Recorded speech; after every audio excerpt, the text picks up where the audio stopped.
Olá, meu nome é Alberto, seja muito bem-vindo e bem-vindo ao canal Dev Eficiente. No episódio de hoje eu quero falar com você sobre as abstrações que eu considero que são interessantes, que têm bons motivos para serem criadas dentro de um sistema, beleza? É meio que uma continuação do episódio anterior que teve aqui, né, no canal, onde eu falei de abstrações de camadas que eu particularmente considero, na maioria das vezes, desnecessárias.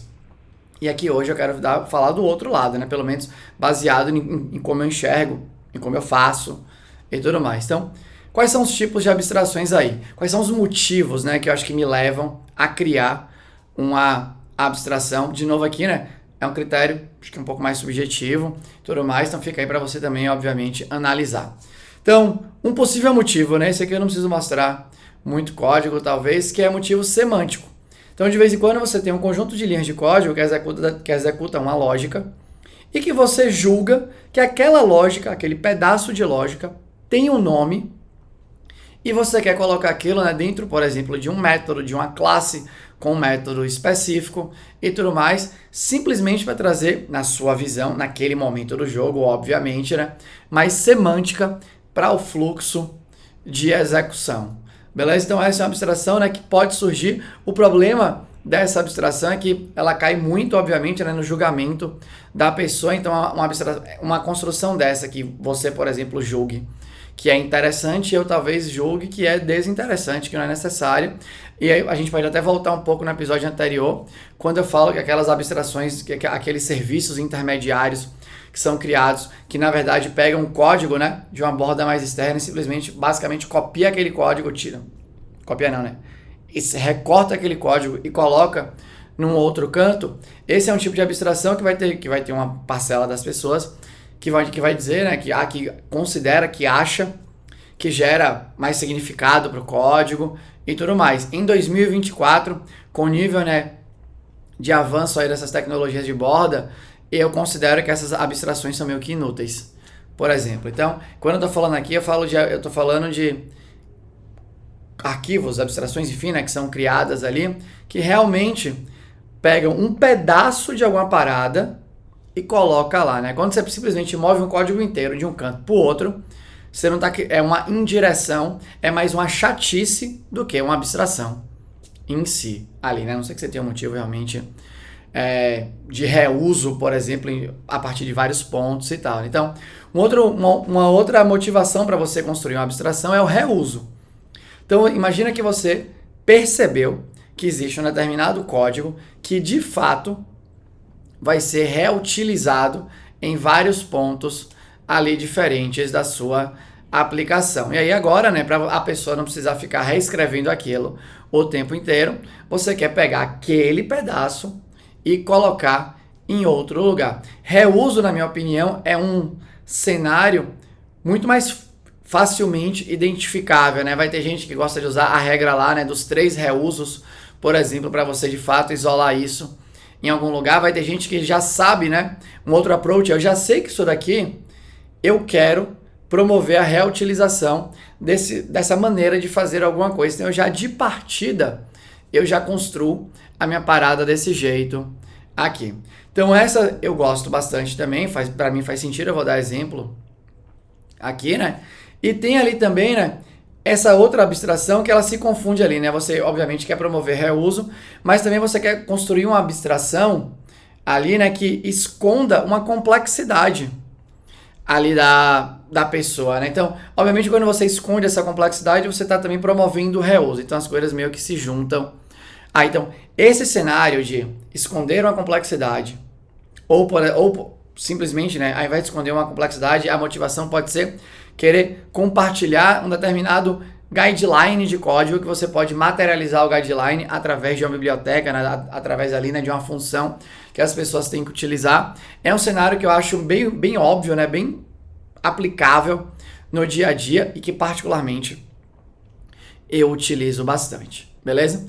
O outro cenário de fazer o recorte pelo motivo semântico, eu confesso que eu vou fazendo só onde é obrigatório. Então, por exemplo, eu quero salvar o estado de um projeto num sistema que eu estou fazendo que cuida de projetos, né? Então, eu estou aqui fazendo um treino, por exemplo, nesse momento que eu gravo esse vídeo. Eu estou, em outros momentos aqui da minha vida, eu estou fazendo um treino que é reimplementar parte da API do Basecamp, que é um software que eu utilizo bastante e que eu considero que tem várias coisas legais ali para fazer. E eu preciso, por exemplo, representar uma conta.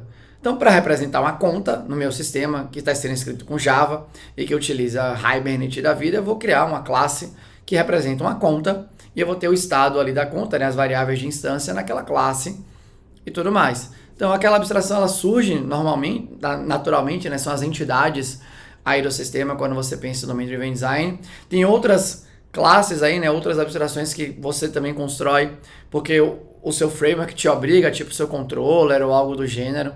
Então essas são meio óbvias. E as outras que vão surgindo por interpretações do que está acontecendo, eu vou postergando ao máximo a criação, porque eu sei que pode ser só um momento que eu estou julgando aquilo naquele momento ali, né? naquele micro instante, e que talvez daqui a 2 dias eu vou olhar para trás e vou falar assim, não precisava ter colocado isso daqui, né? Então, o meu principal vetor de recortar código, depois que eu já começo a implementar e tudo mais hoje em dia, né, é o vetor do CDD. Então eu tenho ali, né, a métrica de complexidade que eu combino, o limite daquela complexidade, e quando estouro o limite, aí eu vou dividindo o código, procurando, obviamente, os nomes mais semânticos possíveis aí. Sobre essa parte de reuso ou de entregar padrões, esse eu acho bem legal, né? Eu tive uma conversa com o Maurício Anishi algumas semanas atrás sobre isso, né? Antes de gravar o primeiro vídeo sobre as camadas desnecessárias e tal. E aí, né, ele falou, pô, eu acho que é muito importante quando a empresa cresce, né, e tem esses padrões que vão surgindo na empresa, né, independente do tipo de padrão, que você consiga distribuir código dentro da empresa de modo a facilitar a vida da pessoa desenvolvedora, a não ter que ficar tendo que entender, né, eu tendo que lembrar qual que é o tipo de detalhe. Então, sei lá, eu tenho um padrão para fazer log na aplicação. Tem um padrão para fazer esse log na aplicação. Eu quero que todo mundo, imagina, tem aquele padrão lá, né, do 5W, né, que você fala o porquê, o onde aconteceu, né, quando aconteceu, o que está acontecendo.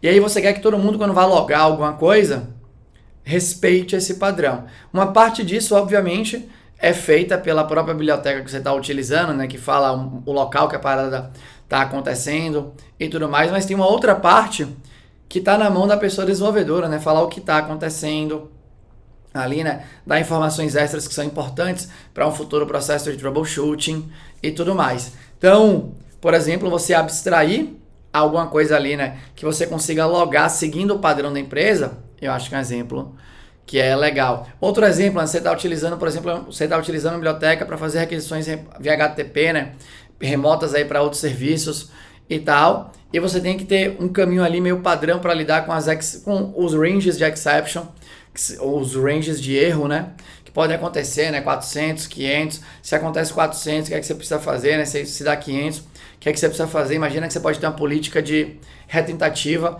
sempre que o erro é 500, você quer retentar pelo menos uma vez ali, né, por padrão, dentro dos locais, sempre que o erro é 400, obviamente que você não vai querer ali retentar e você quer empacotar isso e entregar para a galera. Pô, essa também é uma abstração constante interessante, né? Então, abstrações que escondem detalhes de infraestrutura me parecem, assim, são candidatas muito óbvias. Eu quero mostrar algumas aqui também no vídeo, né? Então, eu separei aqui, né, algumas aqui para brincar, né? 3 aqui no caso. Então, eu separei uma abstração aqui do Spring que chama Reflection Test Utils.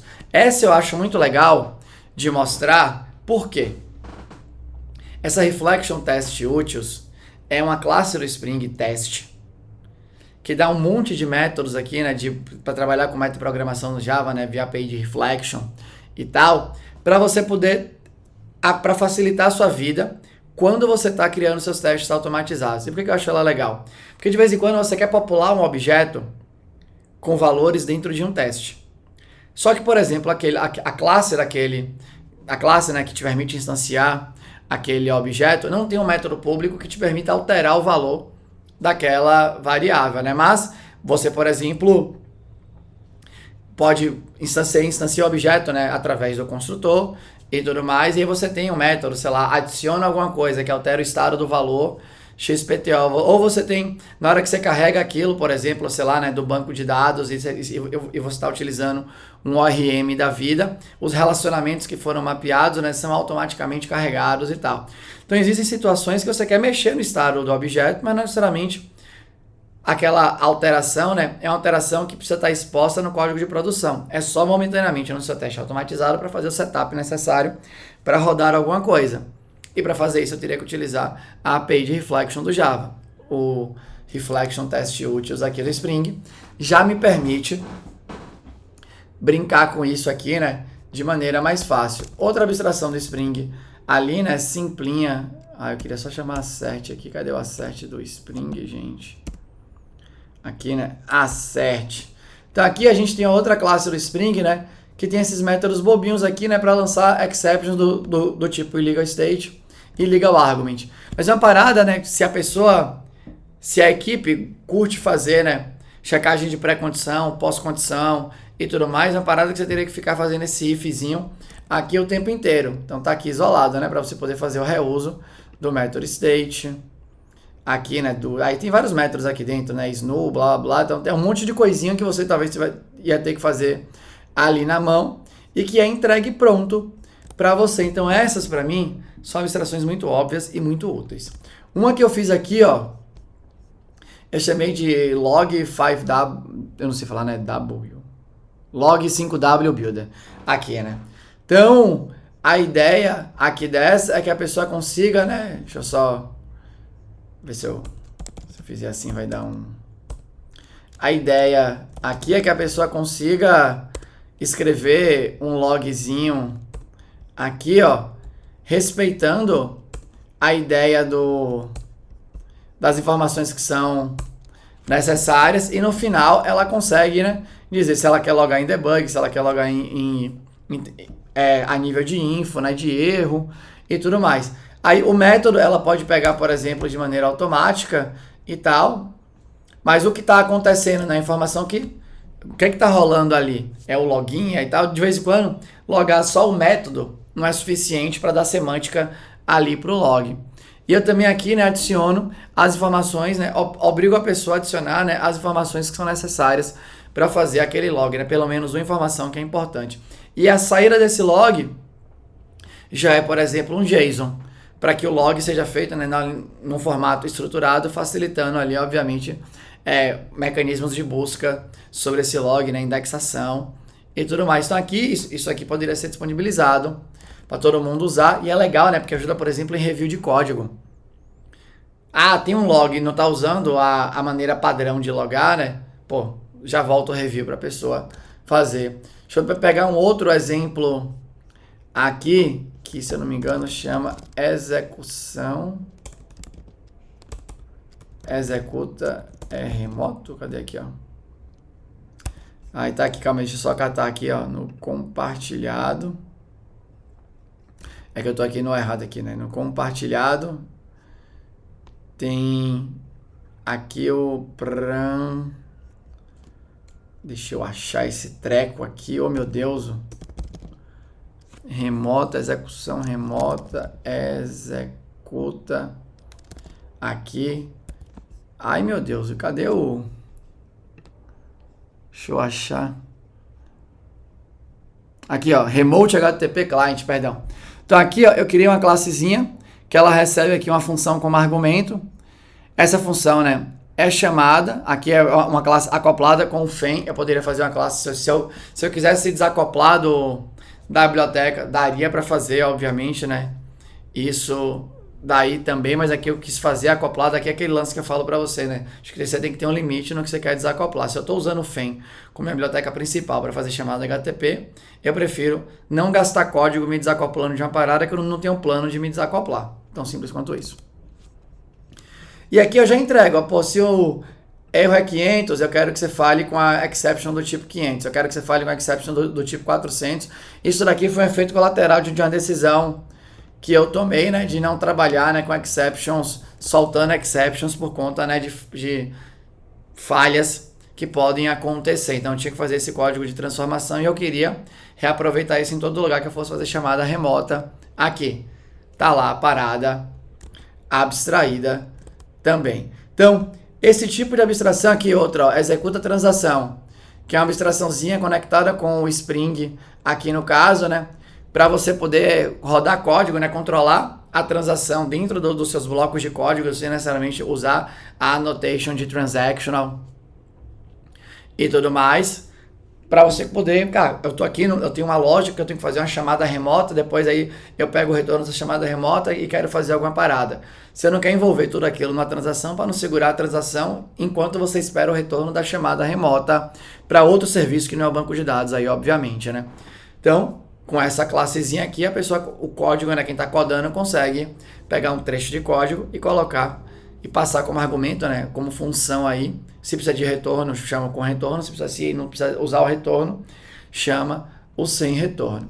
Então, esse tipo de abstração, eu particularmente considero muito saudável no sistema, porque de fato são códigos reutilizáveis, que lidam com detalhes de infraestrutura e que não necessariamente a pessoa que está codando naquela hora ela tem que sacar profundamente daquilo, né? Peguei outra aqui, ó, para executar templates do TimeLeaf. Esse caso aqui acho que é para mandar algum e-mail, para, enfim, pode ser para qualquer coisa, né? Mas ela surgiu por conta de implementações de envio de e-mail. A pessoa manda um template e manda aqui as variáveis, instancia o contexto, preenche o contexto, processa o template, já retorna para ela a string, né, que ela tem que trabalhar e tudo mais para enviar para algum lugar e tal. Então, essas são as abstrações que eu acho que são mais saudáveis no geral, né, ali no sistema, além das óbvias, que é quando você está mapeando o seu negócio e vai surgindo as entidades e tudo mais.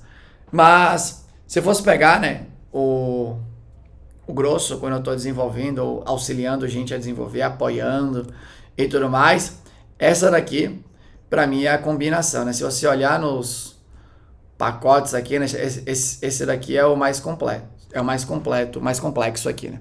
Então, tem um monte de classe aqui e a maioria delas tem a ver com o estado do sistema. Então, sei lá, transação da compra tem a ver com o estado do sistema.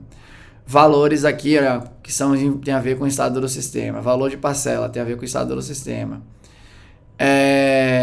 Esse daqui, né, é uma classezinha que é tipo um DTOzinho de saída, né? Tá lá na borda mais externa e tal. Deixa eu pegar mais coisa aqui, ó. Mês vencimento de cartão tem a ver com o negócio em si, né? Metadados da compra, né, tem a ver com o negócio em si. Aí tem essas abstraçõezinhas aqui, ó, que são coisas também de infraestrutura, né, ou de serviços externos aí do tipo enviar um e-mail. Então, beleza. Esse daí é aquele que você vai julgar, né? Pô, tem esse código para enviar e-mail, vai ter esse lance do reuse, eu vou querer reenviar e-mail em lugares diferentes. Surge essa abstração do envio ali do e-mail e tal. Mas se você for vendo, as outras, a maioria ou é entidade, ou tem a ver com entidade, ou você tem controllers, né, e classes de saída e tal.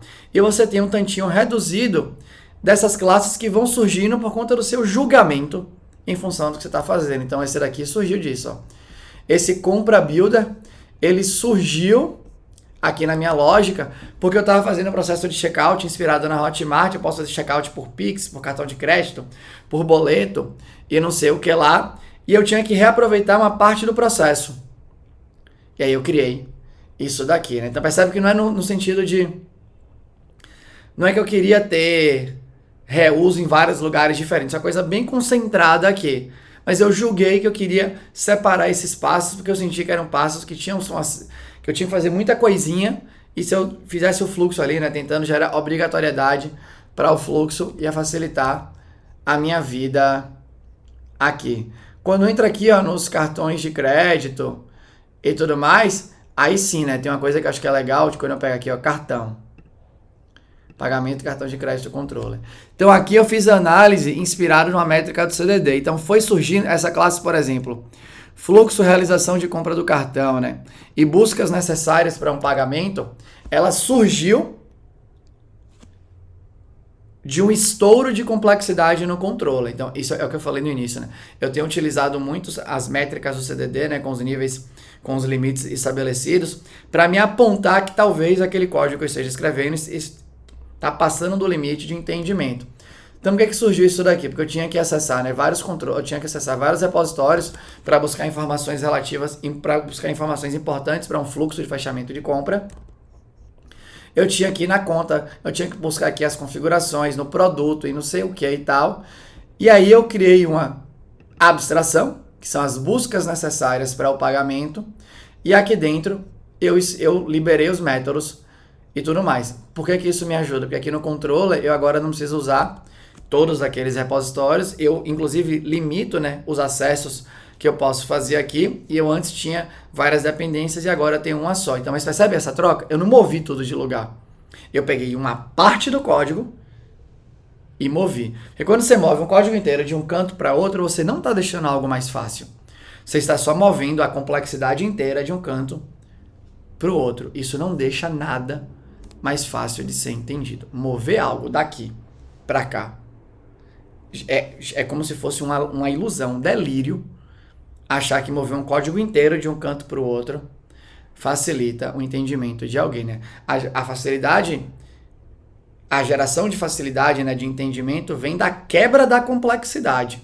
Você tem uma parada desse tamanho, que a sua equipe está julgando que é complexa, e o movimento óbvio é você reduzir ali, né, a complexidade da parada. Então, geralmente, complexidade é julgado pelo número de elementos que se relacionam para você entender uma determinada coisa. Se você tem 30 elementos se relacionando ali, né, você vai querer diminuir aquele número de elementos que estão se relacionando para que a pessoa bata o olho aqui e fala, beleza, eu tenho esses aqui. Agora eu quero saber dos meandros. Aí ela vai navegando e tudo mais.